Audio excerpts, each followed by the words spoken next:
Hi everyone, welcome back to AFTV. We've got a quarter-final night to enjoy. I'm here with the gang as we're back, yeah, true. Worth talking about. I'm so caught up in the football thing, but we are back. Back, man. How you doing? I'm good. How are you doing? How are you doing? Yeah, I'm fine. I was always fine. How are you doing? How are you doing? Yeah, apart from the knee, I'm all good. Oh yeah, the knee thing. Yeah. Like everybody's back, man. It's good that you know, the corona thing came. And we dealt with it, you know what I mean? So it's good. But well, I've been back from the weekend. I was at the games and that, but it's good to see you guys, man. But yeah, I'm looking forward to tonight, man.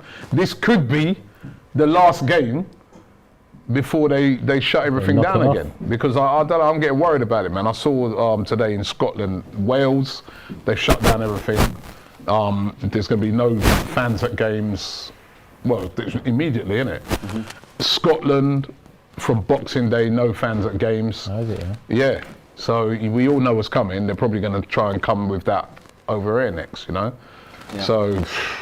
Well, would you guys rather football carry on, no fans, for a couple of weeks, or would you rather just took the break, bring it back with fans? No, the way we're playing, I want it to carry on. Yeah, that's what I want. Yeah, I want it to carry on. But you know, I feel like the fans have been a big boost for the team this season. I think we've improved on the pitch. I think Arteta's improved. I think the players look better. The signings have done great. But I think a big part of our resurgence this season, and there's still a long way to go, but it has been a lot better than last year.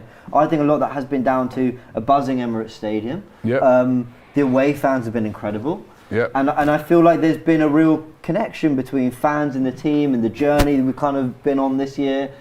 I would take the break. I'd say, Arsenal, you've done great. We'll get back at it a couple of weeks. I think the way we're playing at the moment, the fact that we've got very little injuries as well at the moment as well, I'd rather be playing.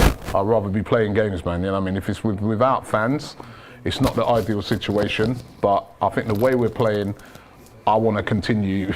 Continue that momentum. I don't want to stop because I think Arsenal at the moment in a good place. Yeah. There's a lot of confidence running through the team.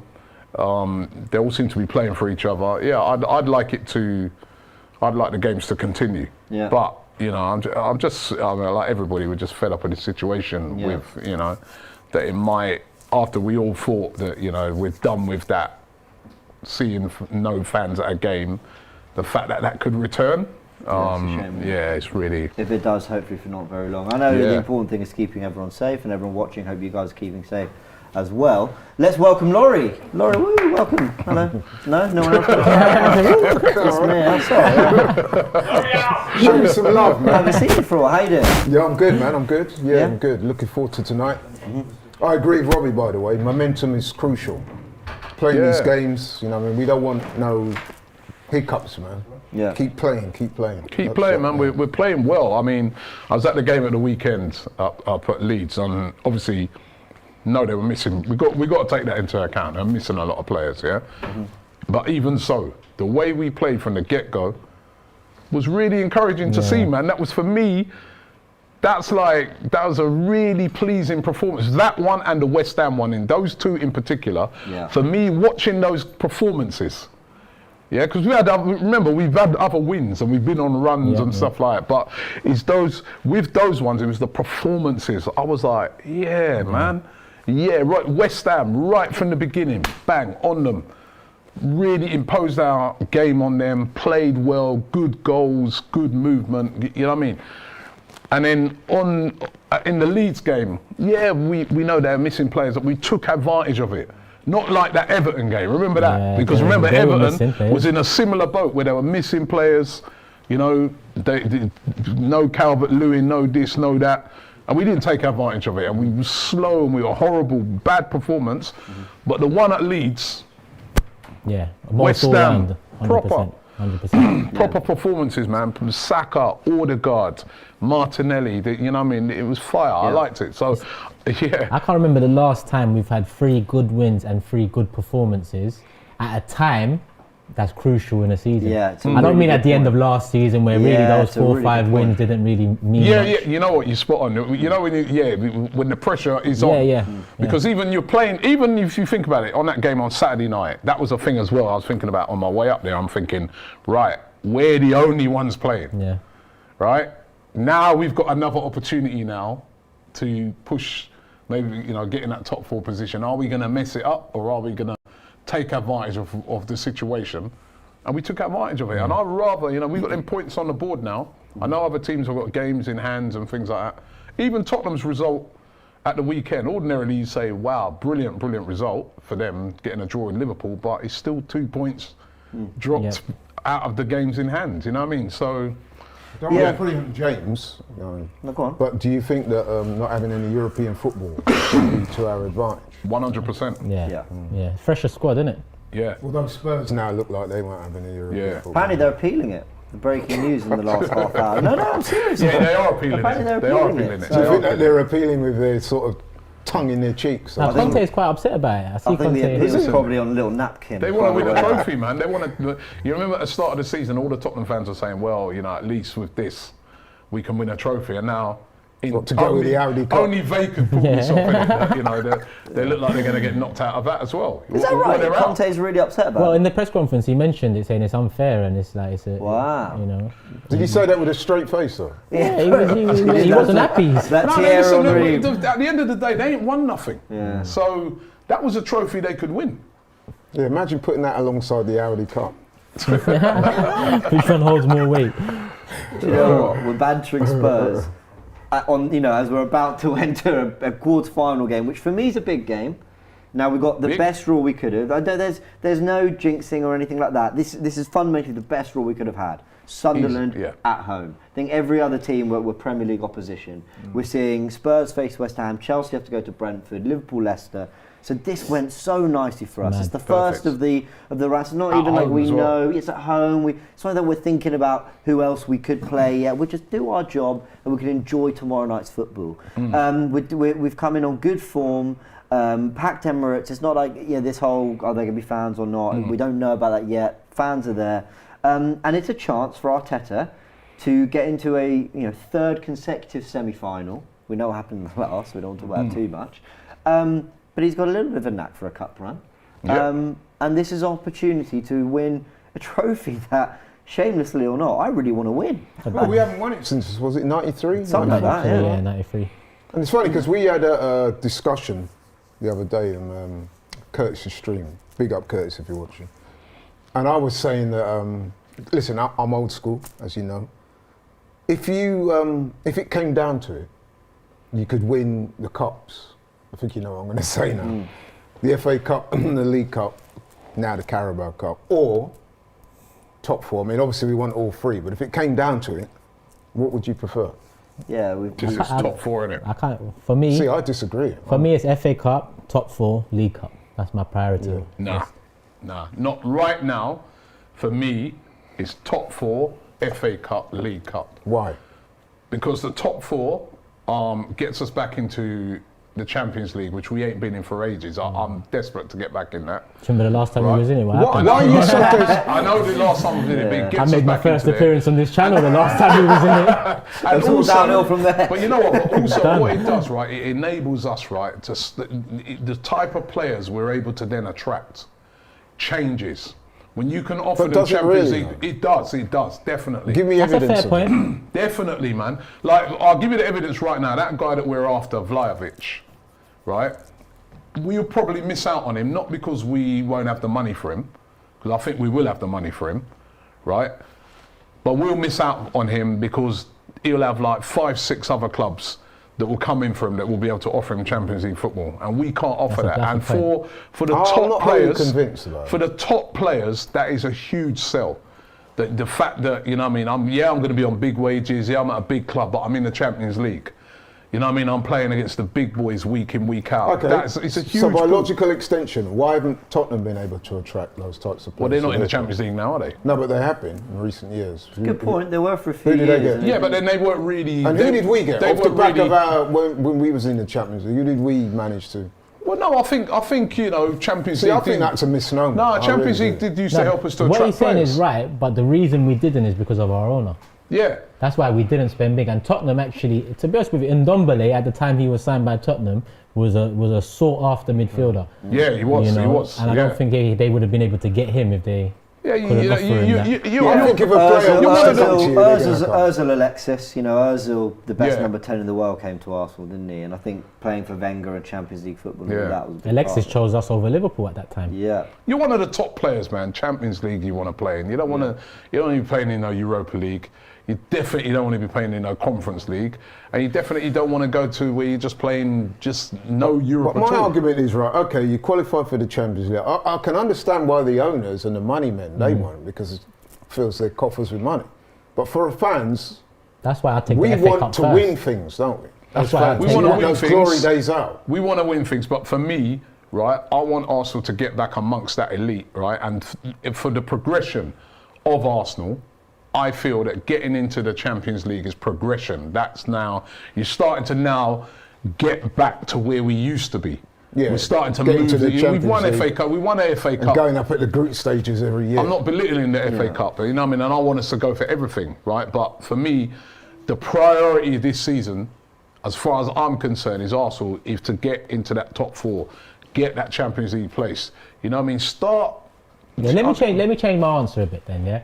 Because what Robbie's saying is fair, and listen, if this ownership has changed and they are, there is a process and they believe in Arteta and whatnot, and at the end of this season, if we got top 4, this ownership again backs the manager, backs the club, and invests again and gets rid of the few dead wood we have left.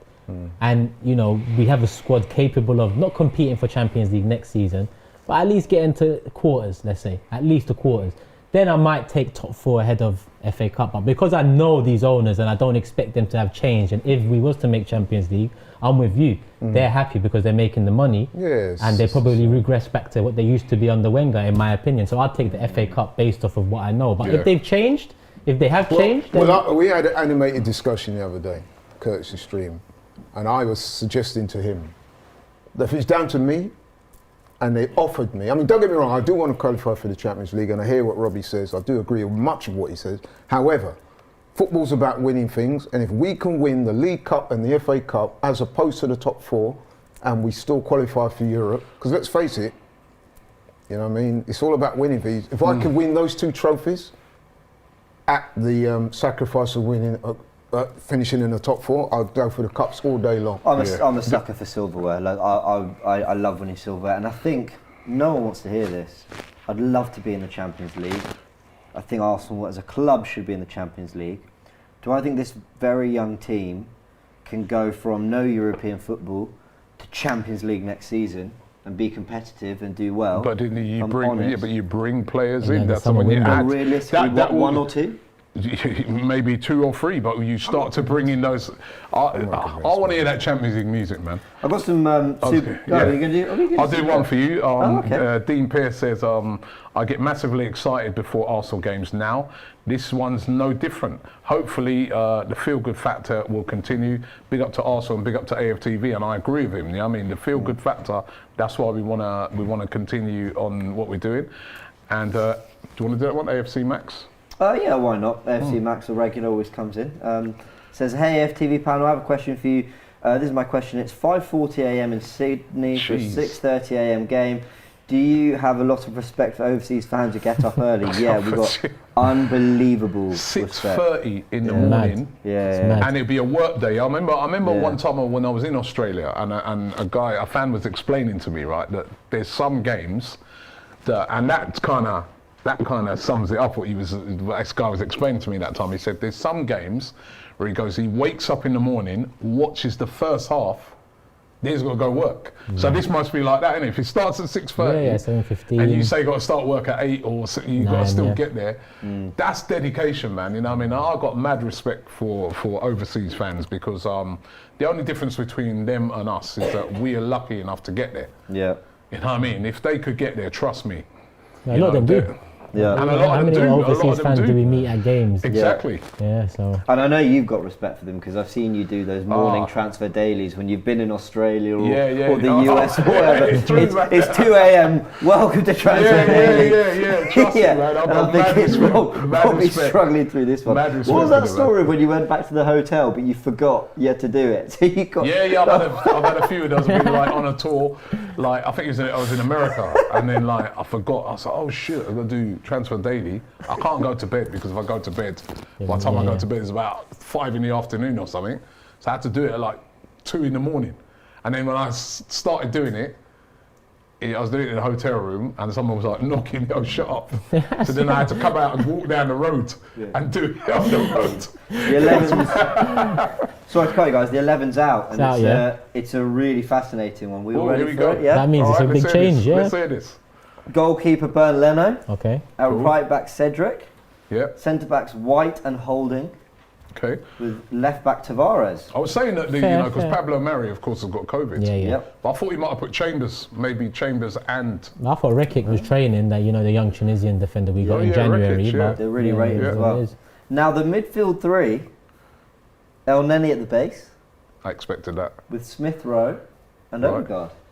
It's attacking. I thought he'd go Xhaka, Nope. That's attacking. A lot of people want to see 2 8s with a Partey or 2 8s with a Xhaka, and maybe he's trying to see what that can do. He was trying to get there in earlier in the season. That's the front three, Nicolas Pepe is finally called from. Had to remember we said he's got to play today, surely.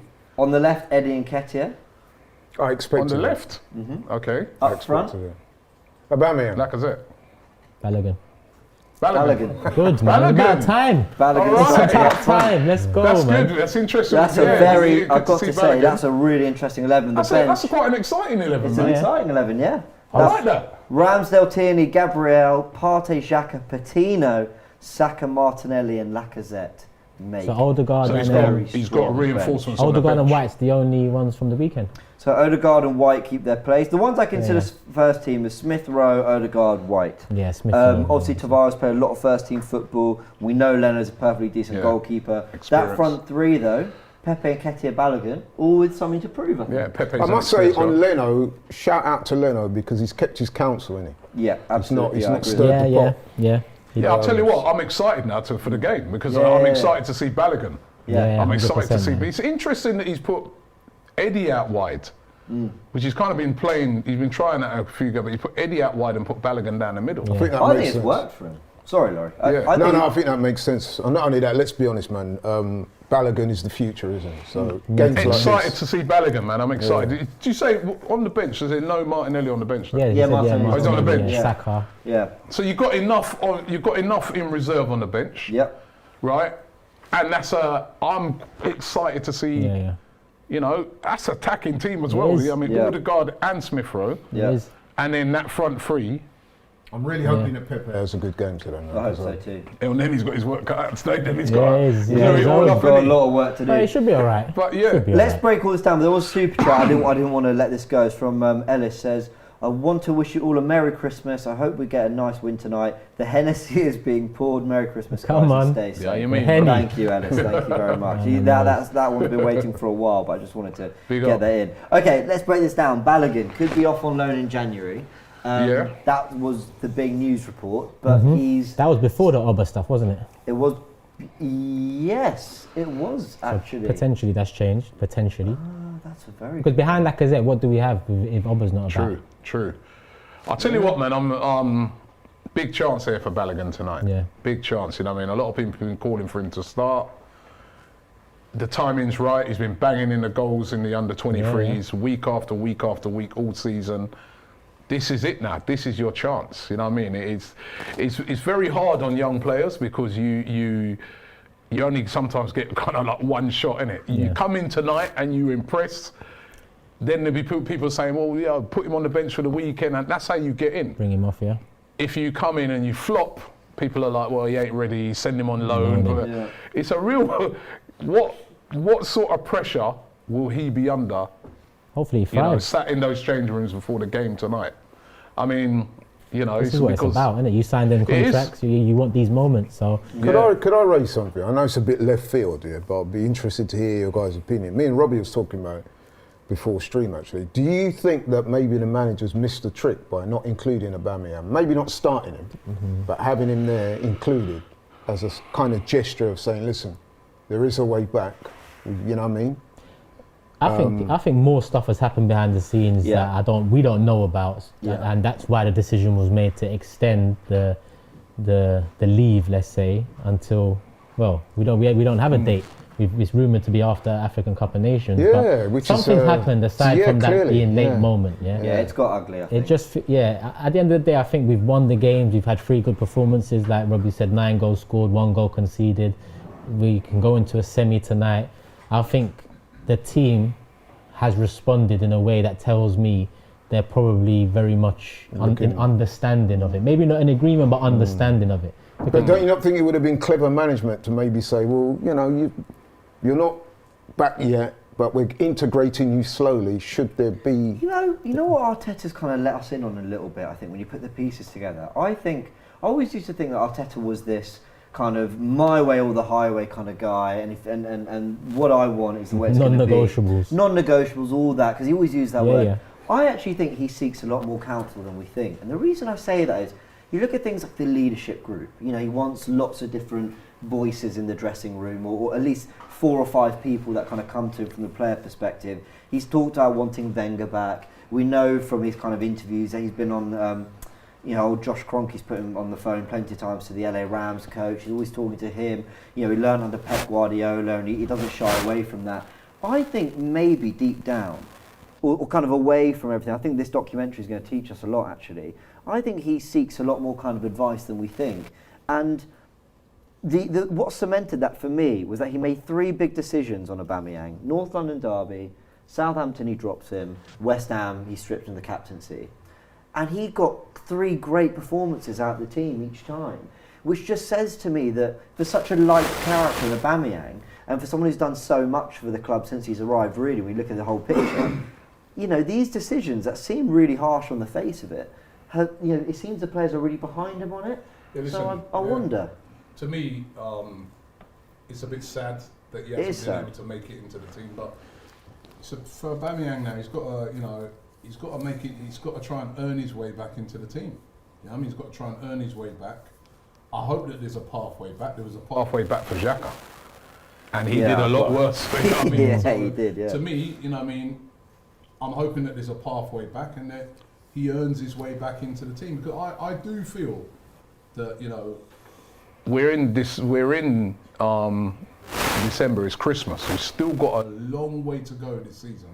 We need everybody.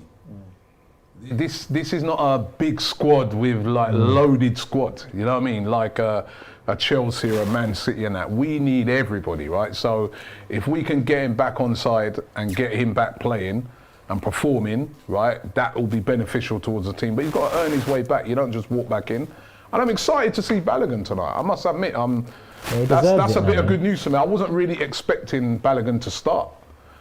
So, you know, that's good. Let's see what he can do. This is his big chance, man. Look, Martinelli's made the headlines since the Oba stuff. Exactly. Balogun makes some headlines tonight. Yeah, you know. Because I remember that first game of the season when he started against Brentford.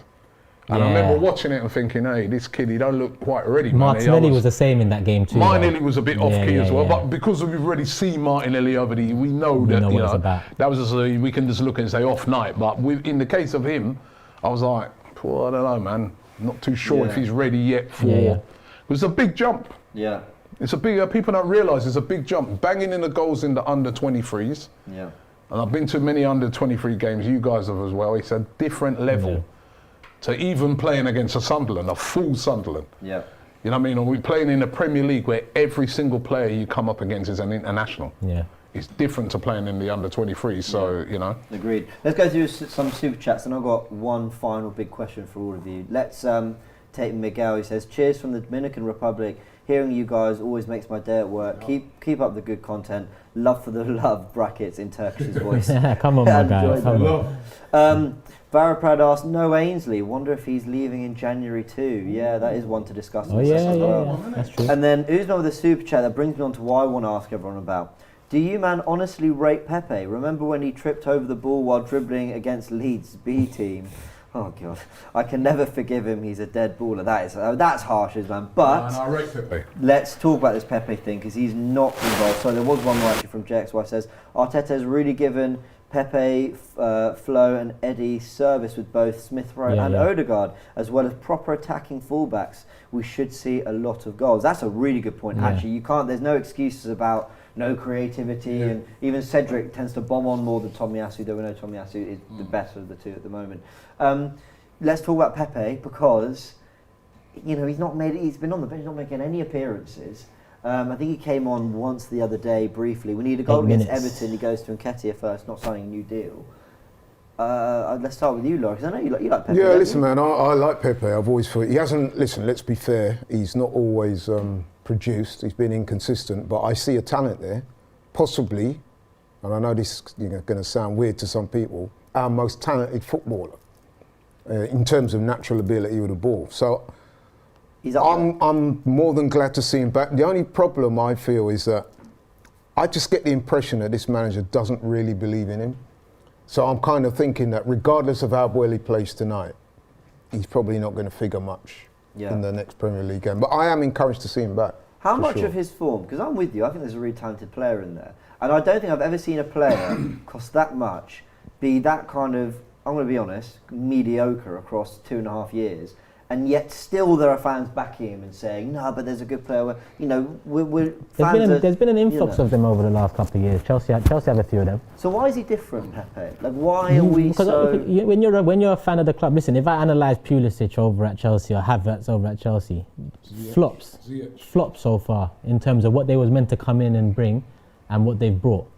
Pepe, to opposition fans, that would be the same assessment, because we spent 70 mil. And the difference is, I agree with Laurie in terms of natural ability, and last season, he was our most productive winger. You had Saka, Martinelli, all of them into that. He was our most productive winger. Yeah, he was. But the problem is, I understand playing the Martinellis or the Sakas and the Emil Smith or Odegaards more because they're growing, they're developing.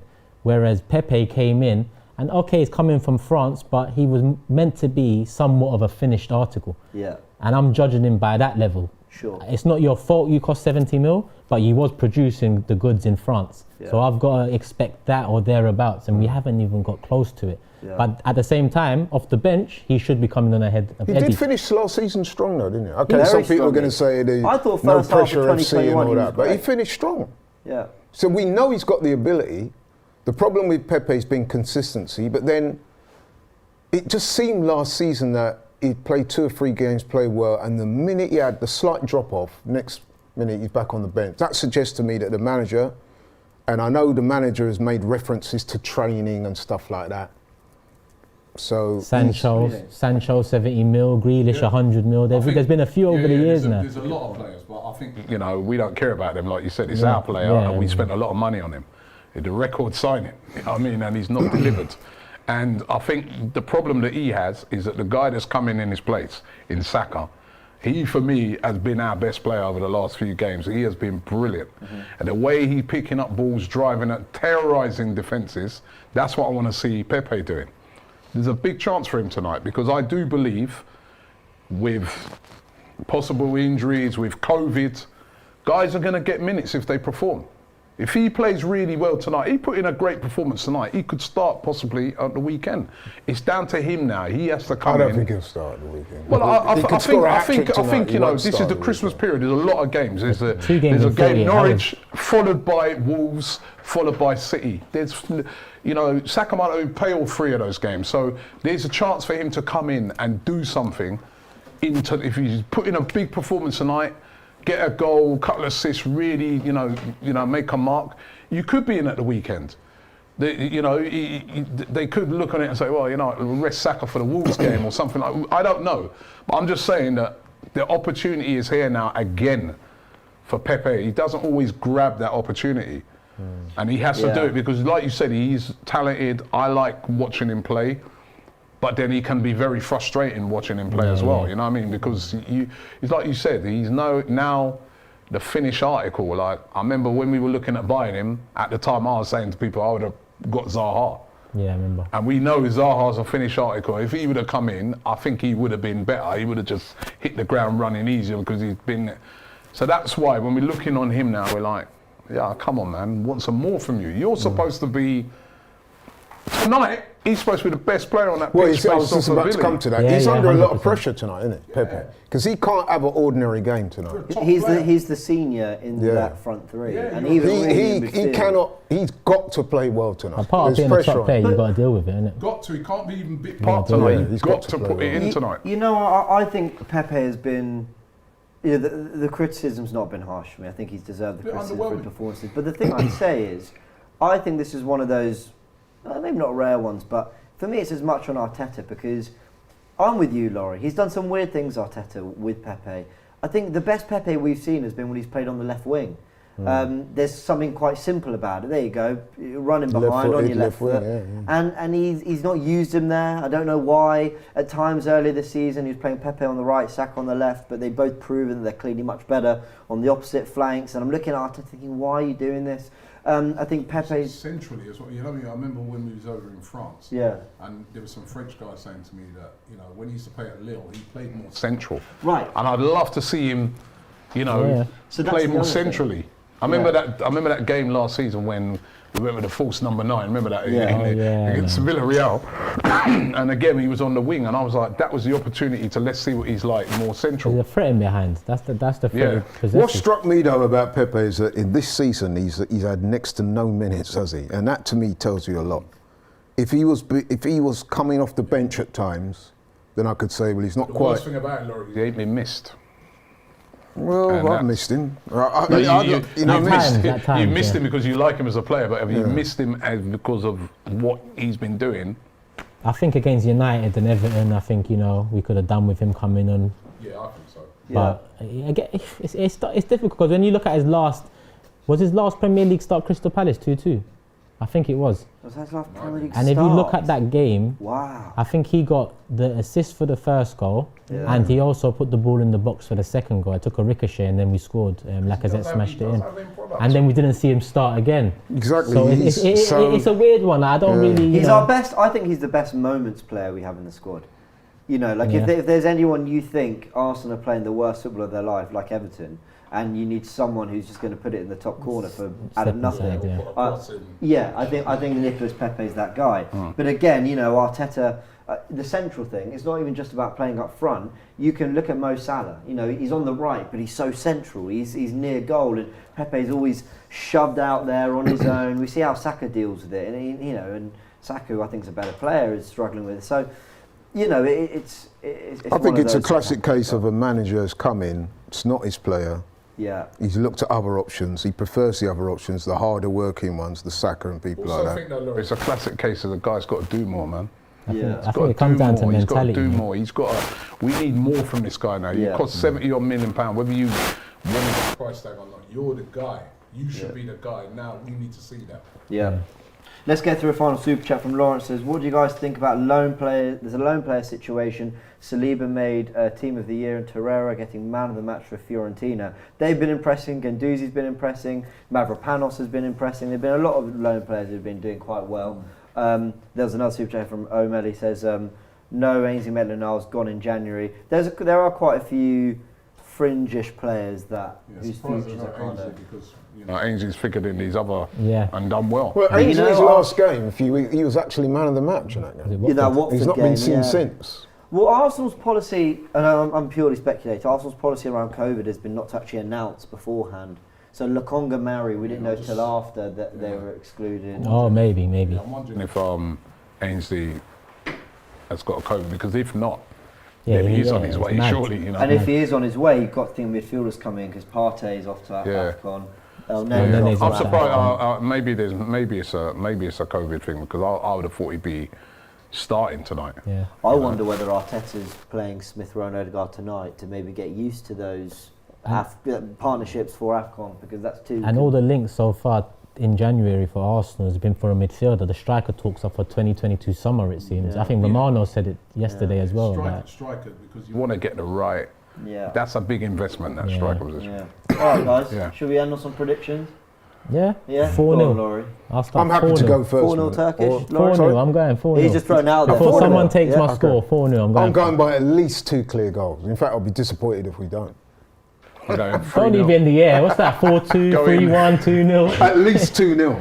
I'm going 3-0. I think they'll battle Sunderland, obviously, you know, it's a big game for them, huge game for them, right? They've got a load of fans coming, about 5,000 fans coming all the way down. Respect to them, but the way we're playing at the moment, the team's a very attacking team. I'll go 3-0. And let's try to win this thing, man. I mean, come on now. I mean, I spoke earlier on about winning trophies. For that. Yeah. We haven't won this competition for a good amount of years. There's a certain team up the road, up the M6 called Man City. They make a point of winning this trophy all the time. It's not done them any harm, has it? So let's just try and win it, man. Yeah.